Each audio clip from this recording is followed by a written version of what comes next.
నల్గొండ, ఖమ్మం, వరంగల్ పట్టభద్రుల ఎమ్మెల్సీ ఉప ఎన్నికల్లో కాంగ్రెస్ విజయం సాధించింది.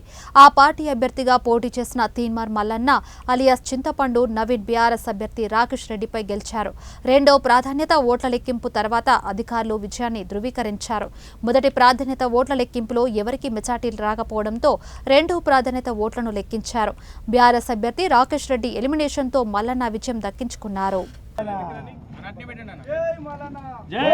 జై కాంగ్రెస్, జై కాంగ్రెస్, జై కాంగ్రెస్, జై కాంగ్రెస్.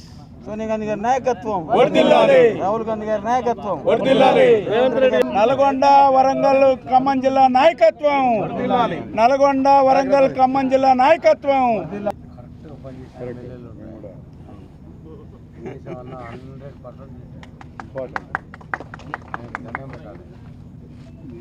ముఖ్యంగా ఇవాళ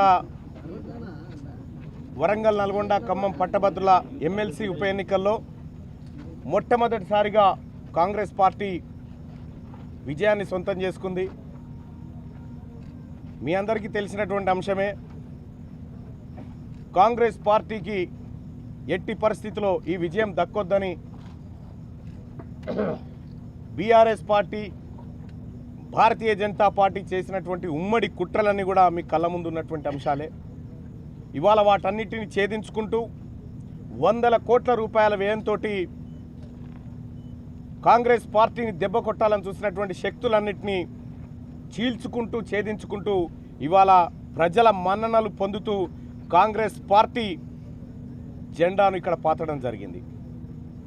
ఇలా కాంగ్రెస్ పార్టీ విజయం సాధించిందంటే ముఖ్యంగా ఆ తల్లి సోనియా గాంధీ గారి ఆశీస్సులతోటి, ఏఐసిసి అధ్యక్షులు మల్లికార్జున్ ఖర్గే గారి ఆశీస్సులతోటి, రాహుల్ గాంధీ గారు, ప్రియాంక గాంధీ గారి ఆశీస్సులతోటి, తెలంగాణ రాష్ట్ర ముఖ్యమంత్రి వర్యులు గౌరవనీయులు రేవంత్ రెడ్డి గారి ఆశీస్సులతోటి, అలాగే మా మంత్రులు, గౌరవనీయులైనటువంటి ఎమ్మెల్యేలు, ఎమ్మెల్సీలు, ప్రజాప్రతినిధులు, ప్రతి కార్యకర్త కృషి ఈ గెలుపులో ఉంది.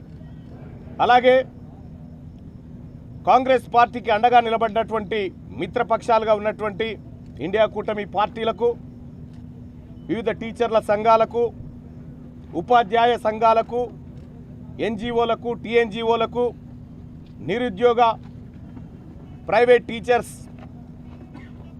1998 డిఎస్సి క్వాలిఫైడ్ అభ్యర్థులు ఎవరైతే ఉన్నారో వారితో పాటు 317 జీవో బాధితులు కూడా ఇవాళ కాంగ్రెస్ పార్టీ మాత్రమే మా సమస్యలు పరిష్కరిస్తుందని చెప్పి నమ్మకంగా మాకు అండగా నిలబడ్డటువంటి వారందరికీ, ముఖ్యంగా మీడియా సోదరులకు అందరికీ కూడా, ఎవరైనా మర్చిపోతే వాళ్ళందరికీ కూడా క్షమించమని కోరుతూ వారందరికీ పేరు పేరున ధన్యవాదాలు, కృతజ్ఞతలు తెలియజేసుకుంటా ఉన్నాం ఈ గెలుపులో మీరు భాగస్వాములైనందుకు. ఇక మరి ముఖ్యంగా కాంగ్రెస్ పార్టీకి మేధావులు ఎప్పుడూ అండగా ఉండరు అనేటువంటి ఒక అపవాదును గత కొంతకాలంగా ఉండే, కానీ ఇవాళ అటు మెదకు, కరీంనగర్, ఆదిలాబాద్, నిజామాబాద్ ఎమ్మెల్యే